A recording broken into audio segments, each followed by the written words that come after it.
আমি তাদের উদ্দেশ্যেই বলতে চাই 1971 আজ থেকে 42 বছর আগে 15ই এপ্রিল সেদিন বাংলা পয়লা বৈশাখ ছিল। আমার বাবা সৈয়দপুর রেলওয়ে ওয়ার্কশপের মেকানিক্যাল ইঞ্জিনিয়ার ছিলেন।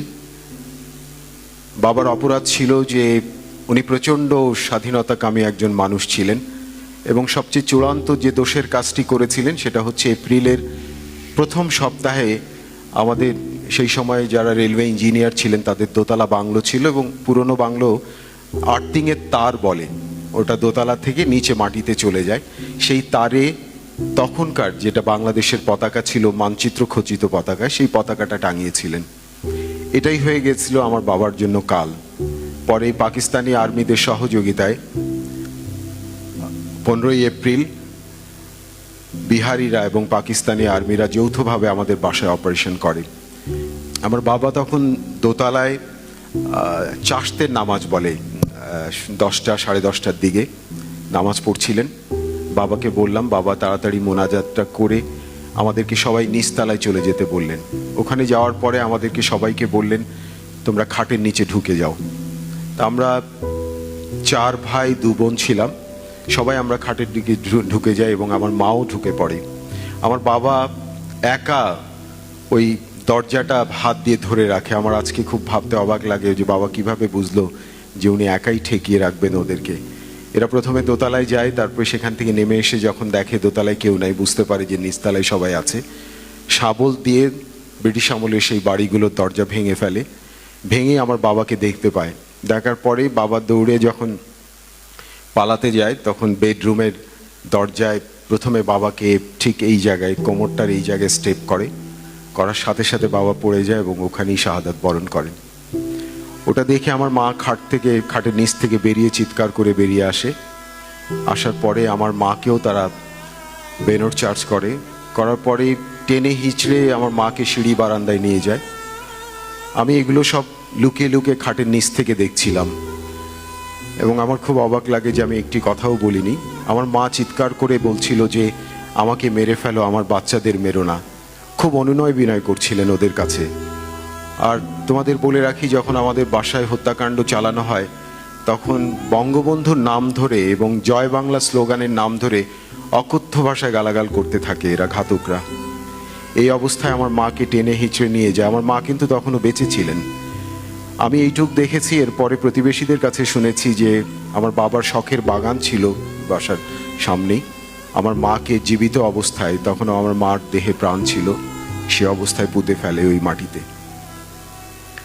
ওই দিন আমার 3 ভাই বেঁচে যায় আহত অবস্থায়। এরপরে আমার বড় ভাই বের হয়ে আসে। বড় ভাইকেও তারা ছুরি মারতে থাকে, বেনর চার্জ করতে থাকে। তারপরে ছোট বোনটার বয়স তখন 2.5 বছর। ও কোলে ছিল। ওকে হত্যা করার জন্য ও খালি কোল বদল করছিল। আমার ভাইয়ের পুরো 2 পা ধাঁধরা হয়ে যায়। এই অবস্থায় একটা পর্যায়ে ভাই ছোট বোনটাকে খাটের নিচে ফেলে দেয়। কিন্তু অবাক কাণ্ড যে ওই ছোট বোন একটুও কাঁদেনি। এরপরে ও পড়ে যায়। এরপরে এক এক করে আমার বাকি 2 ভাইকেও টেনে হিঁচড়ে ওরা বের করে তাদেরকেও, আমি ভেবেছিলাম তারা বোধহয় মারা গেছে ওখানে। তারপরে ওই দিন সৈয়দপুরে প্রচুর বাঙালিকে হত্যা করা হয়েছিল। ফলে এতই বাঙালি হত্যা করা হয়েছিল যে লোকাল অ্যাডমিনিস্ট্রেশন তখন কারফিউ জারি করে সৈয়দপুরে। কারফিউ জারি করার পরে এরা চলে যায় এবং যাওয়ার সময় বলতে থাকে সব মার গিয়া। ইভেন আমাকেও লাথি মেরে, বুট দিয়ে লাথি মেরে বলে যে মরে গেছে। এরপরে আমি এক এক করে ডাকতে থাকি যে কেউ বেঁচে আছে কিনা। তখন দেখলাম আমার 2 ভাই 3 ভাই জবাব দিয়েছে যে ওরা বেঁচে আছে আহত অবস্থায়। আমি অতটুকু মানুষ, তখন ক্লাস 5 পাশ করে 6-এ উঠেছি মাত্র। ওই অবস্থায় ওদেরকে নিয়ে আমাদের বাসার কাছেই ছিল সৈয়দপুর রেলওয়ে হাসপাতাল, ওখানে ওদেরকে ভর্তি করার পরে সারাটা দিন আমার বোন, আমার ছোট বোনটাকে কোলে নিয়ে আমাকে হাতে নিয়ে সারা সৈয়দপুর ঘুরে বেরিয়েছে, কেউ আশ্রয় দিতে চায়নি। ওই অবস্থায় সন্ধ্যা হয়ে যায়। পরে একজন ডাক্তার এসে তার বাসায় নিয়ে আমাদেরকে আশ্রয় দেয়। আমরা 3 দিন পর্যন্ত জানতাম যে আমার ভাইরা বেঁচে আছে। এরপরে 18ই এপ্রিল পরে জানতে পারি যে আমার ভাইদেরকে খুঁজে পাওয়া যাচ্ছে না। সত্যি কথা বলতে স্বাধীনতার পরেও আমরা জানতাম যে ভাইরা বোধহয় পালিয়ে গেছে হাসপাতাল থেকে। কিন্তু পরে ওই হাসপাতালে যারা ছিল তারা আমাদেরকে জানিয়েছে যে ওদেরকে পরে হাসপাতাল থেকে নিয়ে আমার বোন এবং ভাই দেখা করতে এসছে এ কথা বলে হাসপাতাল থেকে ফুসলিয়ে নিয়ে যে হাসপাতালের পেছনেই একটা গর্তের মধ্যে 3 ভাইকে জবাই করে হত্যা করেছে। এই হচ্ছে আমাদের পারিবারিক ইতিহাস, যে ইতিহাস 1975 সালের পরে ভুলিয়ে দিতে চেয়েছিল ঘাতকের দল। এদেশের মুক্তিযুদ্ধ হয়েছিল একটা গল্প। আজ তোমরা দেখতে পাচ্ছ যে মুক্তিযুদ্ধের 3 জন জ্বলন্ত সাক্ষী বসে আছি। 42 বছর ধরে আমরা আমাদের স্বজনকে খুঁজে ফিরছি। পারতপক্ষে এই অনুষ্ঠানগুলোতে আসতে চাই না আমরা, কারণ খুবই আবেগতাড়িত হয়ে পড়ি আমরা। আমি একটা কথা বলবো, আজকে এ মাসে যুদ্ধ অপরাধীদের বিচার চলছে। এই 56,000 বর্গ মাইলের বাংলাদেশে পাকিস্তানি আর্মিরা কিন্তু চিনত না। তখন রাস্তাঘাট আরো খারাপ ছিল, তোমরা হয়তো জানো না। এই রাজাকাররা এই পাকিস্তানি আর্মিদের যারা 1200 মাইল দূরের থেকে এদেশে এসেছিল, এই 56,000 বর্গ মাইলে তারাই নিয়ে গেছে, নিয়ে এদেশের 30 লক্ষ মানুষকে হত্যা করেছে। আজকে তাদের বিচার চলছে।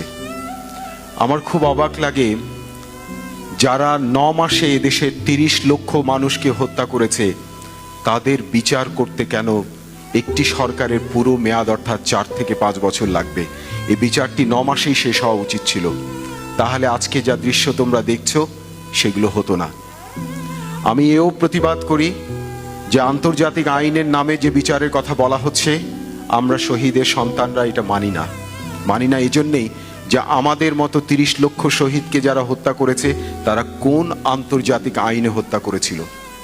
যদি তা না হয়ে থাকে তাহলে আমাদের দেশের মানুষকে যারা হত্যা করেছিল তাদের বিচার আমাদের দেশের আইনেই হওয়া উচিত ছিল, এবং তার জন্য 9 মাসই যথেষ্ট। আমার আর কিছু বলার নেই। তোমাদের সবাইকে ধন্যবাদ। তোমরা জীবনে অনেক বড় হও, বড় শিল্পী হও।